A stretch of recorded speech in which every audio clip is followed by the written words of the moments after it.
What's up, everybody? I figured I'd take a brief second here and talk about TNA's current direction, starting with No Surrender. I thought No Surrender was a fantastic pay-per-view. The X Division match was phenomenal. The ladder match was tremendous. Jay Lethal and Sanjay Dutt tore the house down. Sanjay Dutt is insane, some of the stuff he was pulling off. He really pulled out all the stops for this match.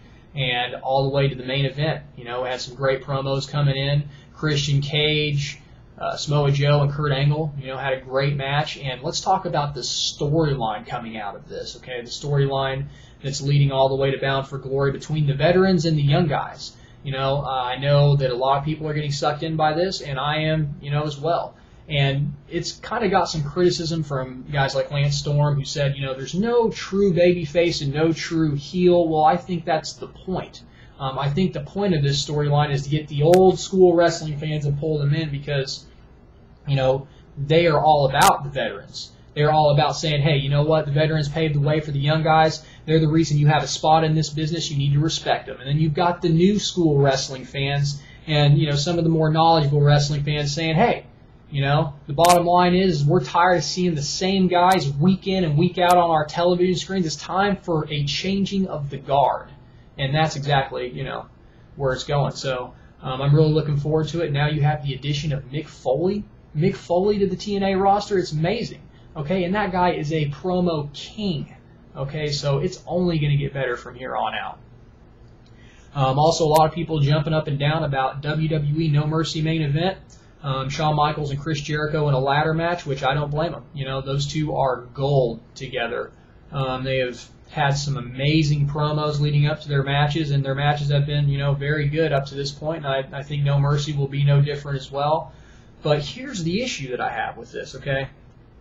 Shawn Michaels and Chris Jericho, they're great talents, but they're the same talents we've seen in the main event for a very long time in the WWE. And that's the difference. The WWE will give a small opportunity here and there to a young guy, and then they'll pull it away from him. Example, CM Punk. Example, Shelton Benjamin, who's been repackaged like 6 times after he beat Triple H 3 times in a row 4 years ago. They will give a small opportunity here and there, and then they will put the young guy back below the already established main eventers. Because let's face it, think about the main feuds that everybody's been talking about in the WWE this year, okay? It's been The Edge and The Undertaker. It's been Edge and Undertaker. It's been Shawn Michaels and Chris Jericho. Okay, those 2 guys, those 4 guys, already established main eventers.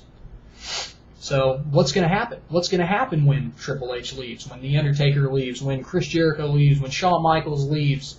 What happens when all those guys can't do it anymore? There's going to be nobody to fall back on because there is no long-term storyline development with the young guys. And that's what I'm trying to get across.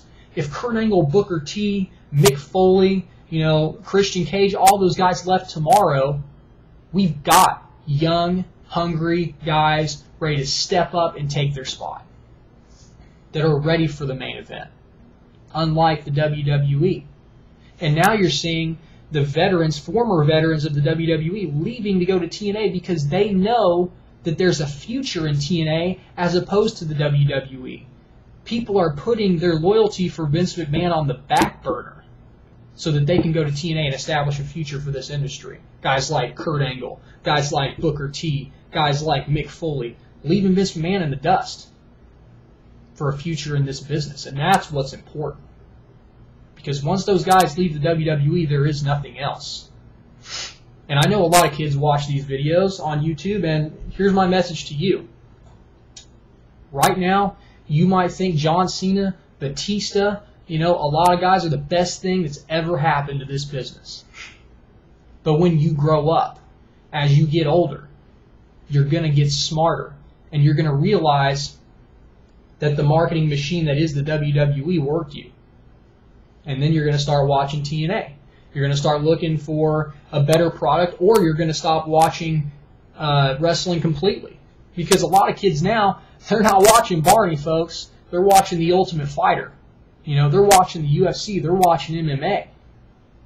So as they get older and they realize that John Cena isn't the hero that everybody thought that he was, you know, they're going to turn off the TV. And see, that's the difference. By having a good wrestling product, by having great names like a Kurt Hennig, like a Shawn Michaels, like a Triple H, like a Mick Foley, like a Kurt Angle, like The Rock, like Stone Cold Steve Austin, and having a great wrestling product on top of that, you know, that's what made us want to keep watching. But as soon as that was gone, and they stopped putting out that effort in the ring that they should have, we stopped watching because we got smart. Okay, let's see. What else here?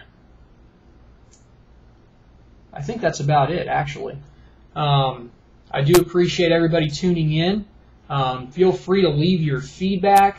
I don't think there's anything that I forgot. I'm sorry about the quality. It's not the best, but you know, I just wanted to get a video out there, and hopefully I'll be doing more soon. Talk to you later.